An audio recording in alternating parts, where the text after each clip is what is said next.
All right, so I am curious. I like starting off with just kind of what you've seen now that you watch film after Tuesday night. Not much different. We had some good possessions defensively. Thought we got them out of sync in terms of offense. Some of that was them maybe not playing great. Some of that was us. And, took control of the game early, and then I thought for the most part played pretty well throughout. This is repetitive at this point because you guys talk about preparing the same way for every opponent in every game. But that was so dominant on Tuesday. Do you in any way have any fear of like, man, things are going really good for us now? Like I got to kind of remind them that an opponent at the bottom of the standings on Saturday isn't one to take lightly. Yeah, I mean, I think anytime you're playing well, that complacency is a concern. I think our guys have to this point done a pretty good job of that. So, but yeah, I mean, I think it's always a concern that we feel like we're better than we are, and that results are just going to be a given, and that's certainly not the case. This is your first, if I'm not mistaken, this is your second time around in the league, right? You haven't played the team twice. That's right. Your history of that, are you one to kind of tinker a little bit, or is it really, again, just sort of this is what we do and we kind of keep doing that, or do you tinker a little bit in the second time around? It depends. How did the first matchup go? Are there things that we need to change to play better? Is it, let's do the same thing and then try to anticipate maybe potential adjustments that they might make and have some responses prepared? Those are the kind of things that we look at, but the overall approach is very much the same. And just a quick follow-up to that, and I'll be done with this, is when you are kind of talking about like that first game and anticipating maybe potential adjustments that they're going to make, do you ever then get in a habit of, or not a habit, but like a risk of overthinking things and like trying to guess what they're going to adjust to and stuff like that? Is it sometimes better just to not even adjust from game to game? Yeah, I mean, I think it's kind of the balance of the sort of allocation of time and energy, right? Like, we don't want to spend a bunch of time on stuff that doesn't actually show up, and we don't want to be unprepared for something either. So it's really just trying to find that balance. With that first, no, go ahead. Okay. With that first San Jose matchup, just since it was so long ago, I mean, how similar do they look to that match in December versus what they're playing like now? Yeah, there's I think there's a lot of things that are going to be different. Tomasov didn't play in that game. They have since had a lot of injury trouble. So they played a few games without several key guys to the point that, some of those films maybe aren't even productive for us to evaluate relative to how they're playing now. If you take Garland or Washington or both, out of a matchup, like that doesn't really translate to what we're going to see. So just trying to recognize like what we're expecting and prepare for that is really the challenge. Even though us, the media, think we have a basketball analytical mind, none of us do. None of us see what you see. And that being the case, what is it about your defense that is so confusing to other teams? Because that seems to be the case every single game where other teams have a hard time figuring it out. Yeah, I don't know if they're confused. I think our guys are just doing a good job of executing.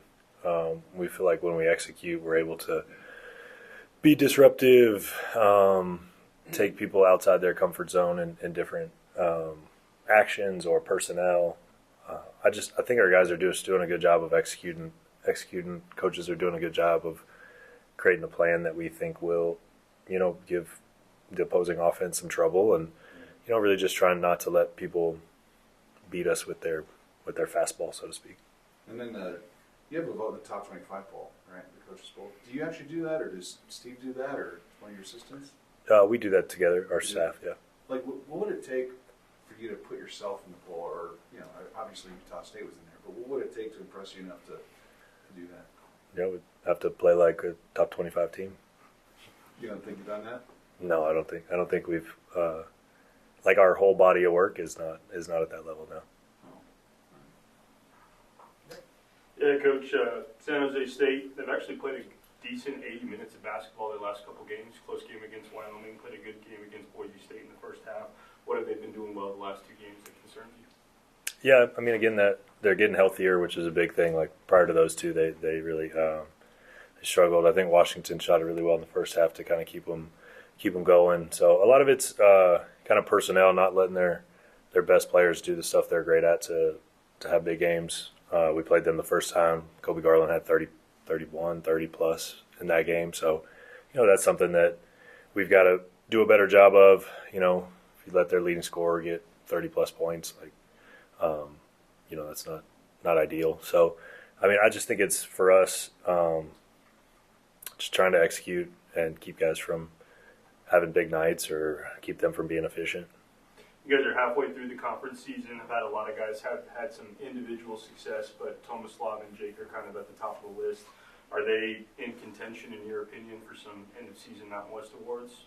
Freshman of the Year, Player of the Year? Yeah, I mean, I think they have the potential to be, but there's a lot of basketball to be played. On the complacency note, I know you kind of touched on it with Jeff's question, but and I know that no one on this team was here in previous years, but UNM struggled at San Jose State. Obviously, they've struggled at Air Force in the past. So, just what's your approach to kind of just put that discussion to bed about anything related to complacency going into this game? Yeah, I mean, we just have to, do our jobs and execute. We talk a lot about not allowing external factors to influence our performance, whether that's being on the road, big crowd, small crowd, no crowd. Sometimes you got to create your own energy a little bit. But I think really good teams compete every night. They're consistent in how they play and how they perform, and that's what we're trying to be. So, that's the challenge for us on Saturday. At this point, when you're looking at metrics and stuff, how much do you kind of emphasize the importance of blowing out the bad teams and stuff like that to help your own resume? We just want to play good basketball. So we feel like if we're consistent in how we perform, then the scores take care of themselves. Like, we want to focus on every single possession. We care about all of them.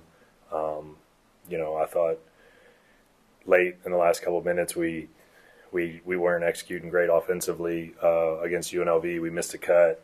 We almost had a turnover on one. We had a couple bad end to drive decisions. So we want to play the right way all the time, and regardless of score or location or opponent.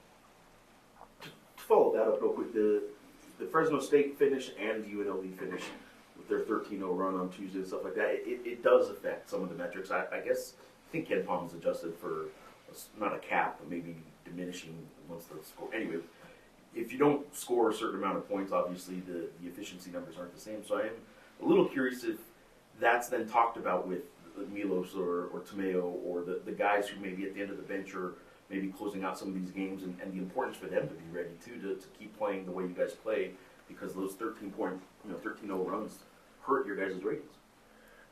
We don't talk about it relative to ratings. We talk about it relative to, like we said, playing good basketball. Like, that's the expectation. If you go on the court, start the game to end the game, tie game, up 30, that's irrelevant. Like, we should be executing. We should be playing good basketball. And if you do that, then your efficiency will be whatever it's supposed to be. What's your general feeling in the Mountain West? You're in the middle of the season. Is it living up to what you thought it would be? Yeah, I mean, it's a great basketball league. A lot of great teams, talented players, terrific coaches, difficult venues. I mean, we haven't played every team. We haven't been to every building, but it's a fantastic basketball league. I think it's sixth best rated league in the country. I think there's 7 or 8 teams in the top 100, several in the top 75, which relative to all the metrics and things like that allow you to have, a competitive schedule, quad 1s and 2s and et cetera. We have plenty of those opportunities on the schedule here going forward. So, it's fun to be part of as a competitor. You want to play against great teams, and I think our guys are embracing that and doing a pretty good job. Is San Jose State, is it their depth and their injury kind of situation that is reflected in that they've been in first half of games with a lot of teams, even just last night, and then it's the second half when the team kind of pulls away from them in the final margin, looks like it does. Is that something when you're watching film that it just shows up and they don't have the depth anymore? or is there something else in the second half there? Teams are pulling away. I don't know that I've paid close enough attention to the score of the game that I'm watching. And a lot of times I'm not even watching like complete games, like clips and things like that are different. So that's not something that I've picked up on, is that they're sort of fading or anything in the games. So because I haven't really watched the games that way. Yeah. Following up on Roger's question about the league, not to be a Debbie Downer, but this great league that we just talked about isn't going to be here next year, and venues will change, opponents change, things like that. And I know that's so far out in the distance, but it does change the landscape of things. What does the future look like, I guess, as you look at that relative to all kinds of different things, recruiting and all that? Have you been thinking about that? Has that come up at all? I haven't thought about that much. Like, it's sort of a known. Like, I knew that was happening when I came here, when I took this job. So it wasn't a deterrent from that perspective. And we'd love to continue to play some of those teams and keep that going. And but it's kind of the same thing I always talk about, is like, we can't control that part, and we have to. Our job is to have good players and build a good basketball team and play great basketball. And if we do that part, then whatever the results and the metrics and all that stuff will take care of itself. And I think the Mountain West is still going to be a good basketball team, or a good basketball league, and our expectation is to be one of the best teams in that league. I'll have a follow-up, different subject. Talked about complacency. This is, I guess, a little bit on those same lines, but with this game coming up and what you know is ahead with the two-game homestand and how big those games are going to be, is there any danger of your team not being laser focused on Saturday? I think there's always possibilities and danger of that, but again, if we want to be a good team, if we're the kind of team we think we are and can be, then that won't happen. If we're not that, if we're not as competitive as we think, if we're not as focused as we have been, if we don't have the discipline to execute in the next game, and we're thinking about the game 5 days ahead or coming back home, then that would be extremely disappointing, that we lack the maturity to play at a high level on Saturday in the next opportunity. So but at this point, I always try and find the outline stat and kind of make it a trend, and if it's not, then I try and find something else, and free throw defense and all that stuff. By the way, you guys are kind of middle of the pack free throw defense. I don't know, a little disappointing so far this year. But one outlier is the Mountain West's blowout stat that has actually been pretty consistent with the Mountain West. And I'm curious, if you look top to bottom in this league, are you surprised in any way that this conference leads the country in those 20-point plus wins? And there were two more last night, and there's just been there's a bunch of them. You guys in the West Coast Conference, by far out in front of the rest of the country in terms of blowouts. Are you surprised there's that many blowouts in the Mountain West? Yeah, a little bit. I think the depth of the league is pretty good. And yeah, I don't know that I have an explanation for why some of the margins are getting bigger.